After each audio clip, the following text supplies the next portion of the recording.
Magandang umaga po sa ating lahat. Narito ang weather update para sa araw ng Biyernes, March 21, 2025.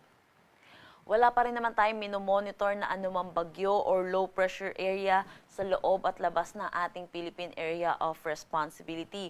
Pero ngayon, meron tayong tatlong weather system na nakakaapekto dito sa ating bansa. Una na dito ang northeast monsoon or ang hanging amihan na patuloy na umiiral dito sa May Luzon.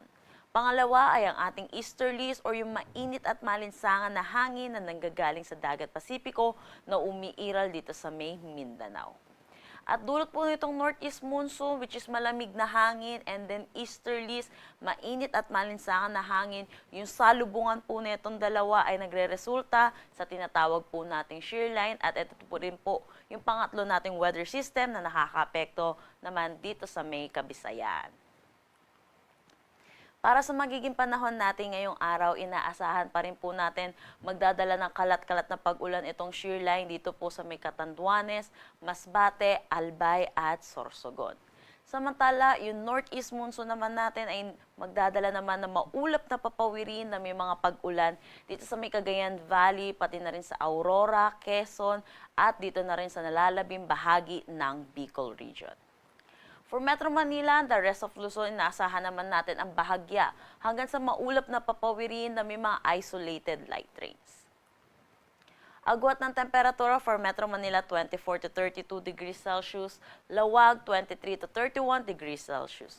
For Tuguegarao, asahan natin ang 22 to 29 degrees Celsius, Baguio 14 to 24 degrees Celsius, Tagaytay 21 to 30 degrees Celsius, at Legazpi 24 to 29 degrees Celsius. Para naman dito sa may Palawan, Visayas at Mindanao, kung makikita natin, may mga kalat-kalat tayong mga pag-ulan na inaasahan. Ito po dito sa may Visayas, pati na rin dito sa may Dinagat Islands, ay inaasahan natin, dulot po ito ng shear line. Samantala, para naman dito sa may Davao Region, Zamboanga Peninsula, Basilan, Sulu, Tawi-Tawi, Sarangani, pati na rin dito sa may Palawan, asahan din natin ang mga kalat-kalat na pag-ulan, dulot naman ito ng easterlies. Agwat ng temperatura for Calayan Islands at Puerto Princesa, 26 to 32 degrees Celsius. Iloilo, 25 to 31 degrees Celsius. For Tacloban, 24 to 30 degrees Celsius. Dito sa Cebu, 25 to 30 degrees Celsius.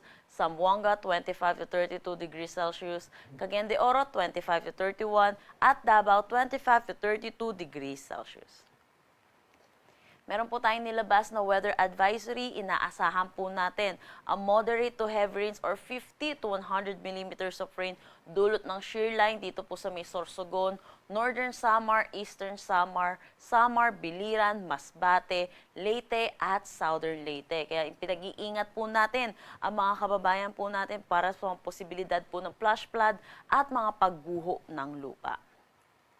Para naman bukas, bahagyang hihina na po itong shear line natin at inaasahan na lamang po natin ang 50 to 100 millimeters of rain dito sa may Eastern Samar, Southern Leyte, Dinagat Islands at Surigao del Norte. Para naman sa ating heat index, kung mapapansin po natin, wala po tayong danger na itala kahapon. Dulot po ito ng mga weather system na nakakaapekto dito sa ating bansa at nagdadala rin po ng mga pag-ulan. Dito sa Metro Manila, nakapagtala po tayo ng 31 to 32 degrees Celsius na heat index at ang pinakamataas po natin ay 41 degrees Celsius dito po sa Cotabato City, Maguindanao. Para naman sa forecast nating heat index ngayong araw dito sa Metro Manila, inaasahan po natin ang 33 to 34 degrees Celsius at ang possible pong pinakamataas pa rin po natin ay 41 degrees Celsius dito pa rin po sa Cotabato City, Maguindanao. Meron pa rin po tayong nakataas na gale warning dulot po ng bugso nitong northeast monsoon sa northern at eastern coast ng Catanduanes, eastern coast ng Albay, eastern coast ng Sorsogon, northern at eastern coast ng Northern Samar at eastern coast ng Eastern Samar. Kaya pinapaalalahanan po natin ang mga kababayan po natin, lalo na po yung mga sasakyang maliit pandagat na delikado po pumalaot dito po sa mga coastal water na ating nakalista.